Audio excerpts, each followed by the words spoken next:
Macherla MLA Pinnelli Ramakrishna Reddy మీద కేంద్ర ఎన్నికల సంఘం అనర్హత వేటు వేయబోతోందా? మాచర్ల అసెంబ్లీ నియోజకవర్గంలో జూలకంటి బ్రహ్మానందరెడ్డి గారిని ఏకగ్రీవంగా ఎమ్మెల్యేగా ఎన్నికల సంఘం ప్రకటించబోతోందా అంటే అవునని సమాధానం ఇస్తున్నారు కొంతమంది రాజకీయ విశ్లేషకులు. ఈ నేపథ్యంలో ఇక ఇదే అంశానికి సంబంధించి మనతో మాట్లాడేందుకు ప్రముఖ రాజకీయ విశ్లేషకులు, ప్రముఖ సీనియర్ జర్నలిస్ట్ సిఎస్ రావు గారు మనతో ఉన్నారు. ఆయనతో మాట్లాడదు. సార్ నమస్తే. సార్ నమస్తే. సార్, ఆంధ్రప్రదేశ్లో సార్వత్రిక ఎన్నికల పోలింగ్ రోజు పిన్నెల్లి రామకృష్ణారెడ్డి ఒక పోలింగ్ బూత్లోకి వెళ్ళి అక్కడ ఈవీఎంని ధ్వంసం చేసినటువంటి నేపథ్యంలో కేంద్ర ఎన్నికల సంఘం పిన్నెల్లి రామకృష్ణారెడ్డి మీద అనర్హత వేటు వేయబోతోంది. అలాగే జూలకంటి బ్రహ్మానందరెడ్డిని అక్కడ ఏకగ్రీవంగా ప్రకటించబోతోంది అంటూ రకరకాల వార్తలు ఇప్పుడు సోషల్ మీడియా వేదికగా చక్కర్లు కొడుతూ ఉన్నాయి. ఏంటి నిజంగా ఆ వార్తల్లో వాస్తవం ఉందంటారా? ఒకటి ఆయన మీద పెట్టినటువంటి సెక్షన్స్ చూస్తే పిన్నెల్లి రామకృష్ణారెడ్డి మీద పెట్టిన దాదాపు 10 సెక్షన్లు పెట్టారు. ఆ 10 సెక్షన్లకు సంబంధించి ఇమీడియట్గా విచారణ చేస్తున్నారు పోలీసులు. విచారణ చేసి ఛార్జ్షీట్ వేస్తే కనుక ఆయనకి 12 సంవత్సరాలు జైలు శిక్ష పడే అవకాశం ఉందంటున్నారు. ఏది ఆ 10 సెక్షన్లు కనుక చూస్తే. సో ఆ 10 సెక్షన్లు బేరీజ్ చేసుకొని కనుక ఆయన శిక్షలు వేస్తే 12 సంవత్సరాలు ఆయన జైల్లో ఉంటే కనుక అనర్హత 4 years కన్నా ఎక్కువ జైలు శిక్ష పడితే అనర్హత ఎవరికైనా రాజకీయాల్లో ఉంటుంది. సరే, ఇప్పుడు పోలింగ్ జరిగింది. ఆల్రెడీ 13వ తారీఖున మే 13వ తారీఖున పోలింగ్ జరిగింది. పోలింగ్ జరిగిన రోజు ఆయన డైరెక్ట్గా MLA candidate YSR Congress party ఆయన వెళ్ళి ఈవీఎంలు పగలగొట్టాడు. పగలగొట్టిన తర్వాత పోలీసులు కేసు అయితే పెట్టల first 2 days. Even Telugu Desam party వాళ్ళు కంప్లైంట్ చేసినా కానీ అక్కడ ఉన్నటువంటి ప్రిసైడింగ్ ఆఫీసరు కేసు పెట్టడానికి ధైర్యం చేయలేకపోయాడు. పోలీసులు అడిగినా కానీ సమాచారం ఇవ్వడానికి ఆ ప్రిసైడింగ్ ఆఫీసరు రెడీగా లేరు అనేది ఇప్పుడు ఇన్వెస్టిగేషన్లో తేలినటువంటి అంశం. ఆ తర్వాత అక్కడ ఉన్నటువంటి విఆర్ఓ ఉంటారు, ఏఆర్ఓని అడిగితే ఏఆర్ఓ పోలీసులకి కొంత సమాచారం ఇస్తే దాన్ని బట్టి పోలీసులు కేసు నమోదు చేసి ఆ తర్వాత ఇన్వెస్టిగేషన్ చేస్తే అసలు విషయం బయటకు వచ్చింది సిట్ ఎంటర్ అయిన తర్వాత. అంటే అసలు యాక్చువల్గా ప్రిసైడింగ్ ఆఫీసర్ కంప్లైంట్ చేయాలి. ప్రిసైడింగ్ ఆఫీసర్ కంప్లైంట్ చేయాలి 2 days. 3rd day అక్కడ ఉండేటువంటి ఏపీఆర్ఓ తోటి ఏఆర్ఓ తోటి ఆ కంప్లైంట్ పోలీసులు కంప్లైంట్ తీసుకొని ఆ తర్వాత అది బయటకు వచ్చినటువంటి అంశం. అంటే పిన్నెల్లి రామకృష్ణారెడ్డి అని అంటే ఎంత భయపడుతున్నారు పోలింగ్ ఆఫీసర్లు లేదంటే ప్రభుత్వ ఉద్యోగులు అనే దానికి అదొక నిదర్శనంగా కనిపిస్తుంది. ఒకటి. 2, ఆయన మీద సెక్షన్స్ పెట్టారు. ఆయన్ని అరెస్ట్ చేయడానికి పోలీసులు రంగం సిద్ధం చేశారు. ఆల్మోస్ట్ అరెస్ట్ చేస్తారు నాకు తెలిసినంత వరకు. ఆల్రెడీ ఎస్కేప్ అయ్యారంట. అసలు తమాషా ఏంటంటే గన్మెన్స్ తెలియకుండా అర్ధరాత్రి పూట వాళ్ళు వెళ్ళిపోయారని చెప్తున్నారు. అసలు ఇది పాసిబుల్? అసలు గన్మెన్స్కి తెలియకుండా వెళ్ళిపోవడం అనేది. ఇప్పుడు దాదాపు 3 రోజుల క్రితం అర్ధరాత్రి పూట గన్మెన్స్ వదిలిపెట్టి వెళ్ళిపోయారు, పరారులో ఉన్నారు, అజ్ఞాతంలోకి వెళ్ళిపోయారు అనేది వాళ్ళిద్దరి మీద వస్తుంది. పిన్నెల్లి బ్రదర్స్ మీద, పిన్నెల్లి వెంకటరామరెడ్డి, రామకృష్ణారెడ్డి మీద. గన్మెన్స్ తప్పు కదా అది. ఇప్పుడు గన్మెన్స్ అనేవాళ్ళు వాళ్ళ సెక్యూరిటీని చూడాలి, రక్షణ చూడాలి, వాళ్ళు ఎటు పోకుండా చూడాలి. వాళ్ళేమో అంటే గన్మెన్స్ కూడా సహకారం అందించారు. అంటే గన్మెన్స్ బెడ్రూమ్లోకి వెళ్ళలేరు కదా సార్. బెడ్రూమ్లోకి వెళ్ళలేకపోయినా నీకు ఇంటి చుట్టూ కాపులు అయితే ఉంటారు కదా, ఖచ్చితంగా వాళ్ళ బాధ్యత వహించాల్సిందే. వాళ్ళ ఆధీనంలో ఉండాలి. సెక్యూరిటీ అంటే వాళ్ళ ఆధీనంలో ఉండాలి. ఎక్కడికైనా పోవాలన్నా వాళ్ళకి చెప్పి వెళ్ళాలి. అంటే ఇక్కడ పోలీసులు కోఆపరేట్ చేశారని, పోలీసులే కోఆపరేట్ చేశారు. ఓకే. అలాగే పోలింగ్ ఆఫీసర్ కూడా కోఆపరేట్ చేశారు అక్కడ ఉండేటువంటి వాళ్ళు. సో అన్ని రకాలుగా వైఎస్ఆర్ కాంగ్రెస్ పార్టీ అక్కడ ప్లాన్ చేసుకుంది. సో దాంతో పోలీసులు, పోలింగ్ ఆఫీసర్స్ అందరూ కోఆపరేట్ చేస్తేనే ఇంత దూరం వచ్చింది. సో దీని మీద ఇప్పుడు పిన్నెల్లి రామకృష్ణారెడ్డిని అయితే అరెస్ట్ చేయడానికి ఇప్పుడు సంగారెడ్డి దగ్గర ఎక్కడో దాక్కుంటే ఏదో ఒక షాప్లో అతను అరెస్ట్ చేయడానికి వెళ్ళినప్పుడు ఆ సంగారెడ్డి పోలీసుల్లో కొంతమంది ఇతన్ని స్కిప్ చేసేలాగా ప్లాన్ చేశారు. ఆ అనుచరులని, డ్రైవర్ని అరెస్ట్ చేశారు తప్పితే ఇతను దొరకలేదు అనేది ఇంకొక వర్షన్ వినిపిస్తుంది. కాదు అతను అరెస్ట్ చేశారు కాకపోతే బయట పెట్టడం లేదు అనేది ఇంకొక వర్షన్ వినిపిస్తుంది. అసలు అతను ఇండియాలోనే లేడు, దుబాయ్ వెళ్ళిపోయాడు అంటూ ఇంకొక వార్త, లుక్అవుట్ నోటీసులు అయితే ప్రకటించారు. బట్ నాకున్న అవగాహన, నాకు తెలిసినట్టు సమాచారం మేరకు ఆంధ్రప్రదేశ్ పోలీసులు అతన్ని అయితే వదలరు. ఒకవేళ వదిలితే ఆంధ్రప్రదేశ్ పోలీసులు చేతగానితనం అని చెప్పేసి అనుకోవాలి.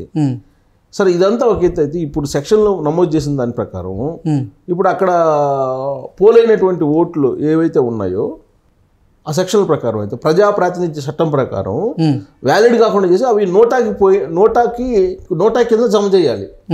నోటా కింద జమ చేసినప్పుడు ఆటోమేటిక్ ఏమవుతుంది, అక్కడ ఏకగ్రీవంగా జూలకంటి బ్రహ్మానంద రెడ్డి గారు గెలిచినట్టు. అపోనెంట్గా ఉన్నటువంటి సమీప ప్రత్యర్థి ఎక్కువ ఓట్లు ఆయనకు వస్తాయి కాబట్టి తెలుగుదేశం పార్టీ తరఫు నుంచి జూలకంటి బ్రహ్మానంద రెడ్డిని ఏకగ్రీవంగా అనౌన్స్ చేయాలి ఎలక్షన్ కమిషన్.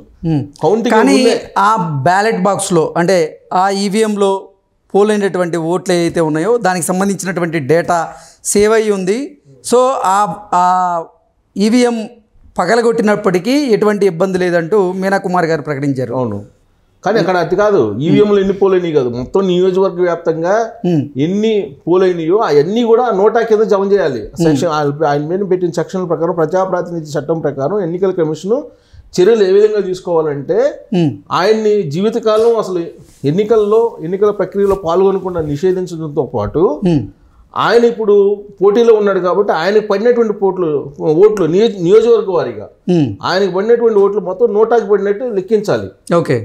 నోటాకి పడినట్టు లెక్కించి ఏకగ్రీవం అప్పుడు జూలకంటి బ్రహ్మానంద రెడ్డిని అనౌన్స్ చేయాలి. ఇప్పుడు ఏంటి కేంద్ర ఎన్నికల సంఘం ఇప్పుడు జూలకంటి బ్రహ్మానంద రెడ్డి గారిని ఈ మాచర్ల అసెంబ్లీ నియోజకవర్గంలో ఎమ్మెల్యేగా ఏకగ్రీవంగా ప్రకటించేటువంటి అవకాశం ఉందా? ప్రకటించబోతున్నారా? అంటే సెక్షన్ ప్రకారం ప్రజాప్రాతినిధ్య చట్టం ప్రకారం అలా చేస్తేనే రెండోసారి మళ్ళీ ఇది పునరావృతం కాకుండా ఇంకొకళ్ళు ఇలాంటి పని చేయకుండా ఒక లెసన్ ఉండాలి దేశవ్యాప్తంగా. ఒక ఆంధ్రప్రదేశ్ వ్యాప్తంగా కాదు, దేశవ్యాప్తంగా ఒక పోటీలో ఉన్నటువంటి అభ్యర్థి పోయి ఈవీఎంలను పగలగొట్టారంటే ఇది పెద్ద నేరం. ప్రజాప్రాతినిధ్య చట్టం కింద ఇలాంటి వాళ్ళ మీద నిషేధం విధించడంతో పాటు మరోసారి పోటీలో లేకుండా చేయడంతో పాటు వీళ్ళకి జైలు శిక్ష విధించడంతో పాటు ఆల్రెడీ పోటీలో వాళ్ళు ఉన్నారు కాబట్టి వాళ్ళకి పడినటువంటి ఓట్లని నోటా కింద పరిగణించి అక్కడ సమీప ప్రత్యర్థి ఎవరైతే ఉన్నారో వాళ్ళని గెలిచినట్టు అనౌన్స్ చేయాలి. అంటే ఏకగ్రీవంగా బ్రహ్మానంద రెడ్డిని అనౌన్స్ చేయాలి జూలకంటిని. అది ప్రజాప్రాతినిధ్య చట్టంలో ఉండేటువంటి సారాంశం. ఓకే. సో ఈయన మీద పెట్టినటువంటి సెక్షన్స్ ఏంటి? దాదాపు 10 సెక్షన్లు పెట్టారు. ఇక్కడ చూడండి, ఐపీసీ, ఆర్పి, పీడీపీపీ చట్టాల పరిధిలో 10 సెక్షన్లతో పిన్నెల్లి పైన కేసులు నమోదు చేశారు. ఐపీసీ కింద 143, 147, 448, 427, 353, 452, 120B అంటే కుట్రకోణం, 120B సెక్షన్లు పీడీపీపీ అంటే ప్రాతినిధ్య చట్టం కింద, అలాగే ఆర్పి చట్టం కింద 131, 135 సెక్షన్లు. ఇన్ని సెక్షన్లు పెట్టారు. ఇన్ని సెక్షన్లు పెట్టిన తర్వాత ఇతను శిక్ష పడకుండా ఉంటుందనుకుంటున్నారా మీరు? ఎట్టి పరిస్థితుల్లో కాదు, ఖచ్చితంగా ఇతనికి శిక్ష పడుతుంది. ఇది అందులో ఎన్నికల కమిషన్కి సంబంధించి రాష్ట్రపతి డైరెక్ట్గా స్వయం ప్రతిపత్తి కలిగిన సంస్థ అది. రాష్ట్రపతి ఆధీనంలో పనిచేసేటువంటి సంస్థ అది. టిఎన్ శేషన్ ఉన్నప్పుడు ఏ విధంగా ఎలక్షన్ కమిషన్ పనిచేసింది, లింగుడో గారు ఉన్నప్పుడు ఎలా పనిచేసింది, ఇప్పుడు ఆ తరహాలో యాక్షన్ తీసుకునేదానికి సిద్ధమవుతుంది అని చెప్పి మనం చెప్పచ్చు. అలాగే ఐపీసీ 448 పీపీడీఏ చట్టంలో సెక్షన్ 3, ఐపీసీ 427 R/W 334 కింద ఈ కేసు నమోదు చేశారు. ఆయన అరెస్ట్ చేస్తే ఈ కేసులు కనీసం అంటే ఈ సీసీ ఫుటేజ్ కనుక చూసి ఈ సీసీ ఫుటేజ్ ద్వారా కనుక ఛార్జ్షీట్ వేసి కోర్టులో కనుక ప్రొడ్యూస్ చేస్తే కనీసం 7 సంవత్సరాల పాటు జైలు శిక్ష పడేటువంటి అవకాశం ఉంది. అంటే జీవితకాలంలో ఈయన ఎన్నికల్లో పోటీ చేయడానికి అవకాశం లేదనేది ఈ సెక్షన్లు చెప్తున్నాయి. అంటే దాని అర్థం ఏంటి?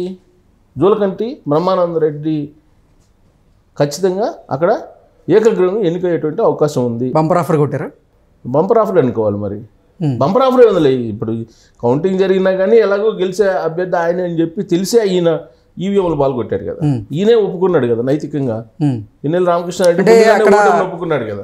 టీడీపీ కూటమికి సంబంధించినటువంటి అభ్యర్థి అనుచరులు అక్కడ దొంగోట్లు పోల్ చేసేందుకు ప్రయత్నం చేశారు. అందుకే ఆ పోలింగ్ బూత్లో దొంగోట్లు పడ్డాయనే ఉద్దేశంతోనే పిన్నెల్లి రామకృష్ణారెడ్డి ఆ ఈవీఎంని ధ్వంసం చేసేటువంటి ప్రయత్నం చేశారు అంటూ కూడా వైసీపీ వర్గాలు, వైసీపీ శ్రేణులు చెప్పుకుంటూ వస్తున్నాయి. ఇప్పుడు ప్రతి పోలింగ్ కేంద్రంలో కూడా దొంగోట్లు వేయటం, దొంగోట్లు పట్టడం అనేది కామన్గా ప్రతి ఎన్నికల్లో జరిగేటువంటిది. ఆ దొంగోట్ల ప్రక్రియకి సంబంధించి నువ్వు సవాల్ చేయడం, కేసు పెట్టడం, దాని ప్రాసెస్ వేరు. అలా కాకుండా నువ్వు డైరెక్ట్గా ఈవీఎంలు పగలగొడితే అది ఎన్నికల కమిషన్ సవాల్ చేసినట్టు కదా. ఎన్నికల కమిషన్ నిర్వహణని, ఎన్నికల కమిషన్ చేతగానితనాన్ని ప్రశ్నించినట్టే కదా. ఇప్పుడు పిన్నెల్లి రామకృష్ణారెడ్డి అదేమి అది జూలకంటి బ్రహ్మానందరెడ్డి లేకపోతే రామకృష్ణారెడ్డి మధ్య ఇష్యూ కాదు అది. ఎలక్షన్ కమిషన్ అలాగే ఇప్పుడు పిన్నెల్లి రామకృష్ణారెడ్డి మధ్య జరిగినటువంటి ఇష్యూ ఇది. ఓకే. సో ఈ ఇష్యూలో ఎన్నికల కమిషన్ గెలవాలంటే ఇప్పుడు పిన్నెల్లి రామకృష్ణారెడ్డి మీద వేటు పడాలి. ఆ వేటు పడింది అంటే డెఫినెట్గా ఈయన ఏకగ్రీవంగా ఎన్నికవుతారు. దానికి కారణం ఏంటంటే చట్టంలోనే ఉంది. ఇప్పుడు ఆయనకు పడినటువంటి ఓట్లని ఇన్వాలిడ్ చేయటమా మొత్తం నియోజకవర్గ వ్యాప్తంగా, కేవలం పాల్వాయి పోలింగ్ కేంద్రంలోనే కాదు, 202 పాల్వాయి పోలింగ్ కేంద్రంలోనే కాదు, టోటల్గా నియోజకవర్గం వ్యాప్తంగా ఆయనకు పడినటువంటి ఓట్లను ఇన్వాలిడ్ చేయటం ఒకటి, లేదా నోటాకి కింద నెక్కేయటం ఒకటి చేయాలి. అది చేసినప్పుడు ఆటోమేటిక్గా ఆల్మోస్ట్ పోటీలో ఉన్నటువంటి జూలకంటి బ్రహ్మానందరెడ్డి ఏకగ్రీవంగా ఎన్నికైనట్టే అనుకోవాలి. Okay sir, thank you so much. Thank you.